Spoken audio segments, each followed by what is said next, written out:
Hello. Hello Rajiv, मैं शाह बोल रहा हूँ। तुमने फोन किया था? Hello sir. अरे भाई, मुझे अपना सर मत बनाओ। कंधे से कंधा मिलाकर बिजनेस शुरू किया है तो कॉमरेड हुआ। क्यों? Thank you mister Dinesh. अच्छा ये बताओ कि तुमने फोन किस लिए किया था? कोई फाइनेंस की जरूरत हो तो भिजवाऊं?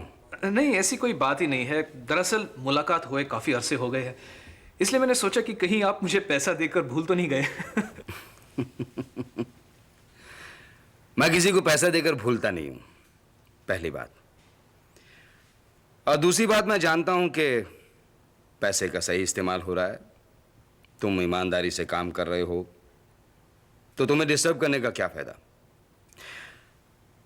और मैं ये भी जानता हूं कि आजकल तुम होटल का मॉडल बनाने में लगे हो, है ना? That's right, mister Shah. और बस ये मॉडल कुछ दिनों में तैयार हो जाएगा और दिखाने के लिए मैं आपसे अपॉइंटमेंट लेना चाहूंगा।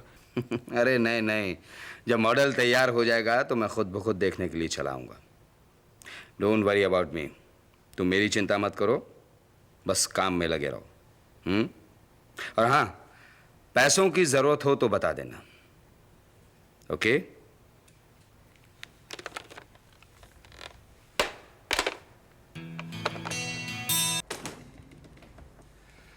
नमस्कार जी, कैसे हैं आप लोग?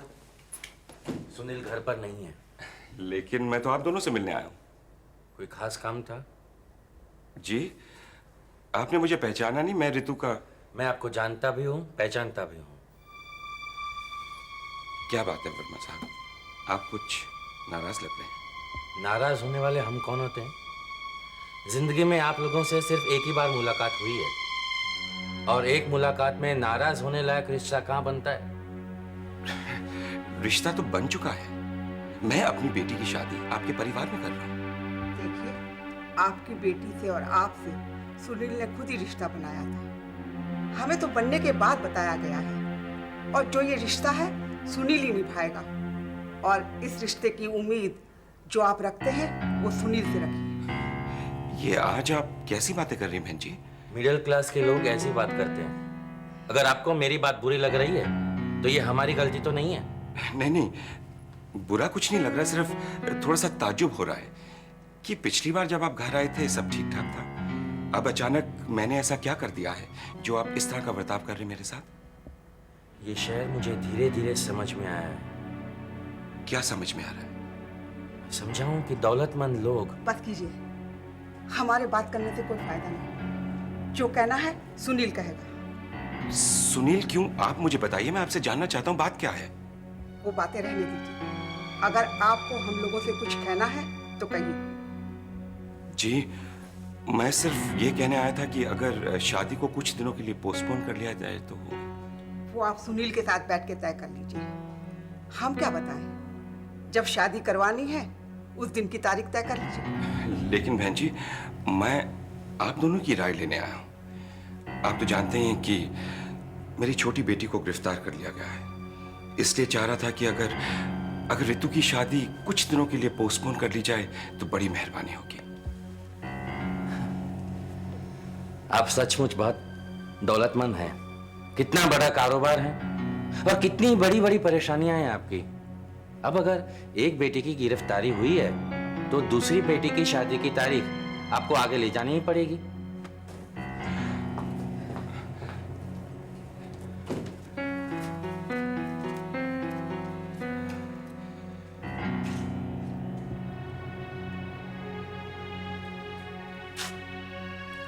सर, आप यहाँ? हेलो, मैंने कहा जी मुबारक हो। आओ रीनू, बैठो। अब तो आप हमें सामने बैठने के लिए ही कहेंगी, क्योंकि आपके दिल में तो कोई और आ गया है। हमें तो दिल निकाला मिलना ही था। कैसी बातें कर रही है तू? लो, पूरे शहर में चर्चा गर्म है कि निशी का दिल निशी के सीने में बड़े जोरों से धड़क रहा है। तुझे सिर्फ फिजूल बातें करनी आती है क्या? बातें ही तो करनी आती हैं, वरना तू तो सब कुछ कर गुजरती है। अरे यार, ये राजीव कोहली जैसा कोई मेरी जिंदगी में भी तो आ सकता था, पर नहीं। तू राजीव जैसे शरीफ आदमी को क्यों बार बार अपने कॉन्वर्सेशन में घसीटती रहती है? निशी यार कमाल है, उसने मेरी प्यारी सहेली का दिल जीत लिया और मैं उसके बारे में बात भी ना करूं। तेरे दिमाग में तो पता नहीं क्या क्या खिचड़ी पकती रहती है। ऐसा कुछ नहीं है मेरे राजीव के बीच में। अरे यार, मैं तो तेरी प्रेम कहानी सुनने के मूड में आई थी और तू पता नहीं ऐसे ही। तू किसी और का मूड भी देखती है या अपना ही मूड सोचती है? तुझे मालूम है मैं किस मूड में बैठी हूँ? ऐसे बिगड़ती जा रही है। क्या बताएगी भी, क्या बात है? जिस माँ के दोनों बेटियों के ऊपर बिजली गिर चुकी हो, वो ऐसी कोई मूड में हो सकती है क्या? माय गॉड, क्या हुआ नीतू रितु को? नीतू को जेल हो गया और रितु की शादी पोस्टपोन हो गई। आई एम सो सॉरी, मुझे तो कुछ पता ही नहीं चला।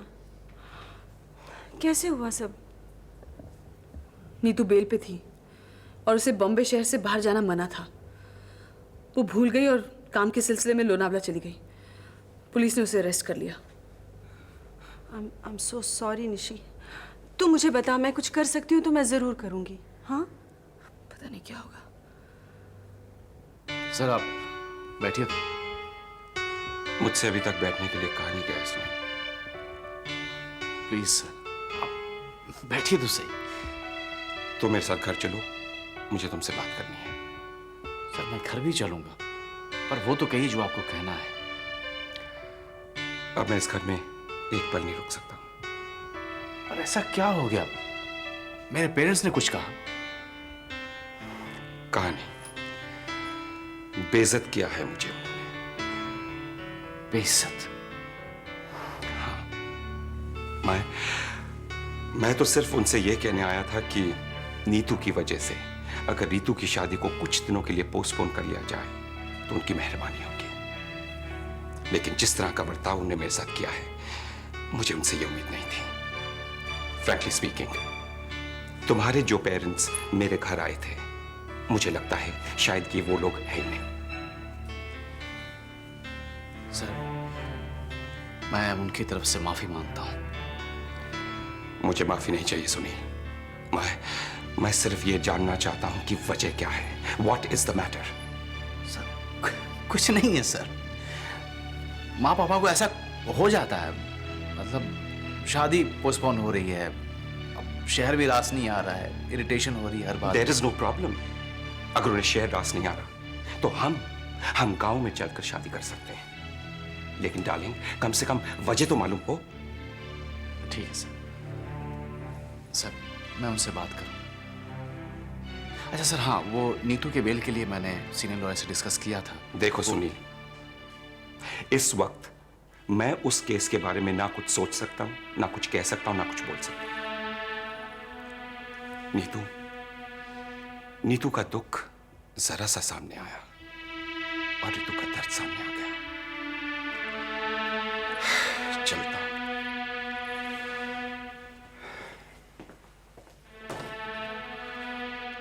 या बहुत खूबसूरत है, पर कुछ नया, कुछ स्पेशल।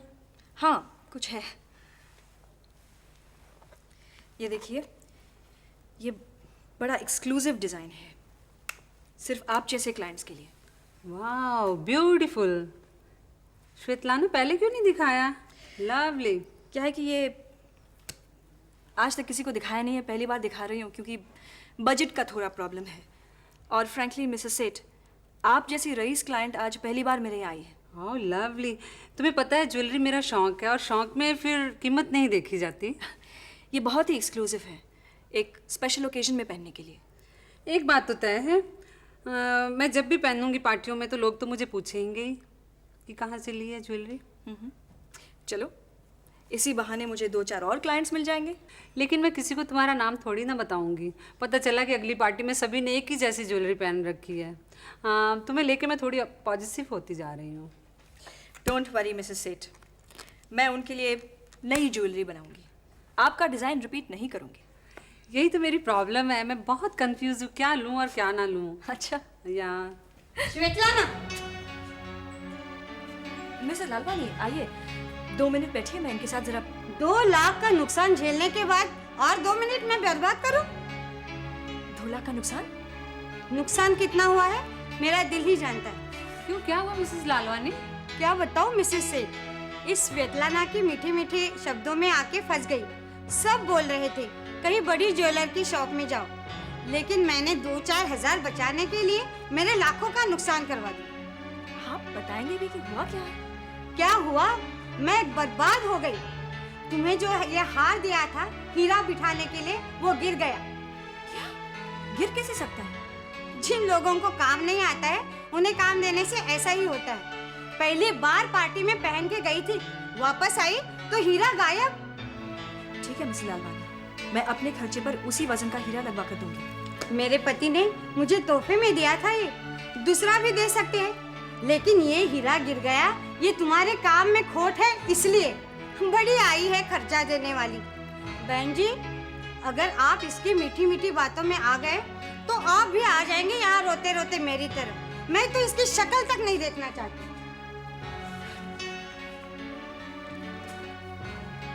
ओके, मैं चलती हूँ। अरे आपने कुछ चुना भी नहीं? नहीं, मुझे कुछ जरूरी काम याद आ गया। May I come next time, please bye.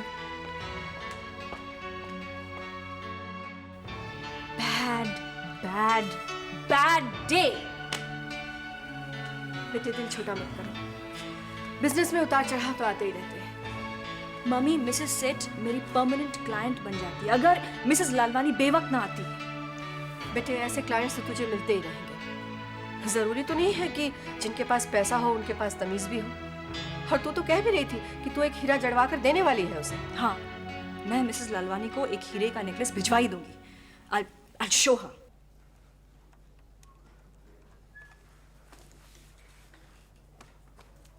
Pick up the phone, मेधा। कमाल, इतनी सुबह सुबह ये लड़की कहाँ चली गई? इस वक्त उसकी ऑफिस भी नहीं खुली होगी। Come on। हेलो ऋषभ। आप इस वक्त यहाँ, क्या बात है? पता चला कि तुम दिल्ली से वापस आ गए हो। सोचा पूछूं तुम्हारी ट्रिप कैसी थी? हाँ, मैं तो अभी अभी पहुंचा हूँ, लेकिन मेरे पहुंचने के साथ ही आपका यहाँ आना और मुझसे ये पूछना कि मेरी ट्रिप कैसी रही, बात कुछ समझ में नहीं आई। वैसे मुझे तुम्हारा बहुत बेसब्री से इंतजार था। रात को मुझे नींद भी नहीं आई। Really? कोई खास वजह? मल्होत्रा इंडस्ट्रीज के गोदाम में जो आग लगी है ना, उसी सिलसिले में तुमसे बात करना चाहती थी। ओ ऐसी, कुछ पता चला कि उस आग के पीछे किसका हाथ? हाँ, पुलिस वालों को जो सुराग मिला है उनका शक एक आदमी भी जाता है। कौन है वो आदमी? त्यागी का खास आदमी, डोनाल्ड। क्या? त्यागी का आदमी? ऐसा हो ही नहीं सकता। लेकिन ऐसा हुआ है। पुलिस के चश्मदीद गवाह के बयान के मुताबिक डोनाल्ड की शक्ल बिल्कुल उस आदमी की तरह लगती है। ये बेकार की बातें हैं। उसे जरूर किसी साजिश का शिकार बनाया जा रहा है। इसमें साजिश की कोई बात ही नहीं है। जो पुलिस ने मुझे बताया है मैं तुम्हें बता रही हूँ। पुलिस वाले कुछ भी कहें, लेकिन असलियत मैं अच्छी तरह जानता हूँ। गोदाम में लगी आग का त्यागी के साथ कोई कनेक्शन हो ही नहीं सकता, क्योंकि मुझे या मेरी किसी भी चीज को नुकसान पहुंचाने की बात त्यागी सपने में भी नहीं सोचेगा। कनेक्शन साफ है ऋषभ। त्यागी के कहने पे ही डोनाल्ड ने वो आग लगाई है। लेकिन सच क्या है तुम मुझे बताओ। सच क्या है मैं आपको बताऊं? आप मुझसे कहना क्या चाहती हैं रंजना देवी? मैं तो कुछ भी नहीं कह रही। मैं तो सिर्फ तुमसे पूछ रही हूं, क्या तुम इस साजिश में शामिल हो? तुम्हें इस आग के बारे में पता था? क्या बकवास कर रही हैं आप? जैसे त्यागी के आदेश पे डोनाल्ड ने ये आग लगाई, ऐसा हो सकता है ना कि तुम्हारे कहने पे त्यागी ने ये काम किया? कमाल है, वाकई कमाल है आपका रंजना देवी। ऋषभ मल्होत्रा इंडस्ट्रीज का असली वारिस अपने ही गोदाम में आग लगाएगा। मल्होत्रा इंडस्ट्रीज में कोई भी प्रॉब्लम होती है तो जिसकी रातों की नींद खराब हो जाती है उससे आप ये सवाल पूछ रहे हैं? शर्म की बात है, वाकई शर्म की बात है। सॉरी, मेरे मन में जो बात आई थी मैंने तुमसे पूछ ली। नहीं, ये बात आपके मन में आई नहीं बल्कि लाई गई है। ये जहर आपके दिमाग में घोला गया है, वरना मल्होत्रा इंडस्ट्रीज के लिए मेरे जज्बे से आप अच्छी तरह वाकिफ हैं। ऐसा भी तो हो सकता है कि करण से बदला लेने के लिए तुमने ये काम कराया हो। बल्कि मुझसे बदला लेने के लिए करण ये अफवाहें उड़ा रहा है। अब आप देखिएगा कि करण से मैं किस तरह बदला लेता हूं। मैं और त्यागी मिलकर आपके लाडले का क्या हश्र कर सकते हैं, इस बात को उसे अंदाजा नहीं।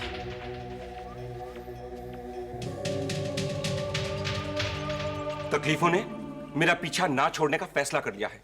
जो एक नया दर्द सर पर आ गया है। लेकिन महन, इन लोगों ने कोई वजह तो बताई होगी ना, इस तरह अचानक शादी से इनकार कर देना। वर्ताव देखने वाला था उनका, हर लफ्ज में जहर भरा हुआ था। माना लड़की का बाप हूं, लेकिन इसका मतलब यह तो नहीं कि इस तरह का सलूक करे मेरे साथ। महन, कहीं ये सब कुछ नीतू के केस की वजह से तो नहीं हो रहा ना?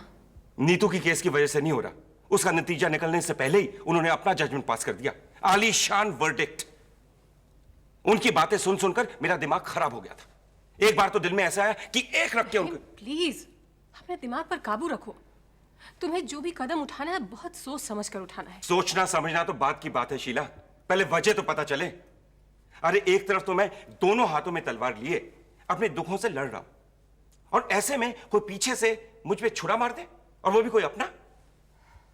मैं इतना तो जरूर कहूंगी कि सुनील के पेरेंट्स के पास कोई ठोस वजह जरूर रही होगी जिसकी वजह से वो शादी से इनकार कर रहे हैं। वजह कोई भी हो शीला, उससे कोई फर्क नहीं पड़ता है। उन्हें ऐसा करने का बिल्कुल अधिकार नहीं है। न जाने ऋतु का क्या रिएक्शन होगा। बात मेरी समझ में आ गई है। बंबई में आकर उन्होंने हमारी हैसियत को देख लिया होगा, और अब वो इस तरह का नाटक कर रहे हैं, ड्रामा कर रहे हैं। वो नहीं महन, मुझे वो लोग ऐसे नहीं दिखते। दिखते तो वैसे भी नहीं थे जिस तरह का बर्ताव उन्होंने मेरे साथ किया है। यहां तो हो सकता है कि सारा कसूर मेरी बदकिस्मती का है। अगर ऐसा है तो बदकिस्मती को कोई बहाना ढूंढने की जरूरत नहीं है।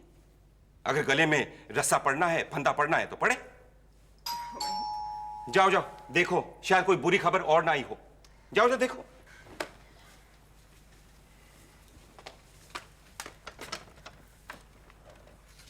हेलो ऋतु। हेलो। हम लोग तुम्हारे बारे में बातें कर रहे थे। आओ बैठो।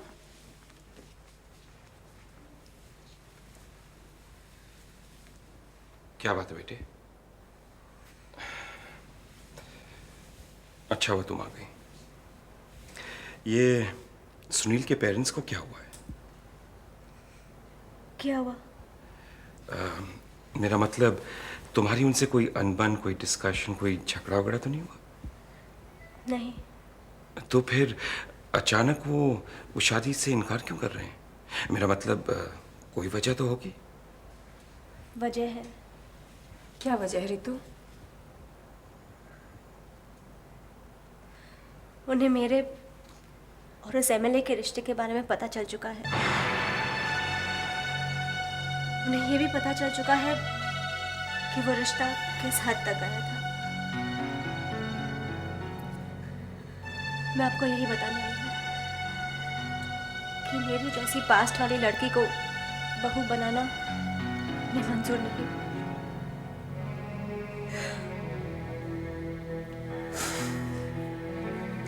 और उनकी खिलाफत के बाद सुनील से शादी करने को मेरा दिल नहीं मानता। अब ये शादी नहीं हो पाएगी। लेकिन बेटे,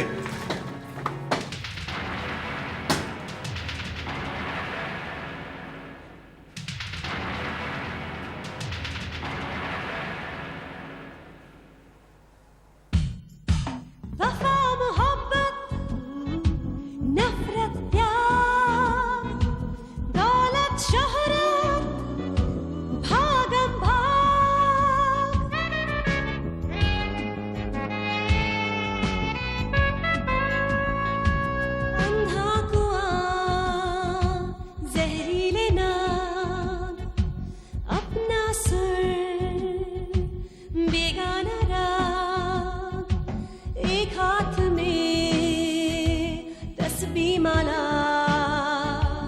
एक हाथ सोने की छड़ी।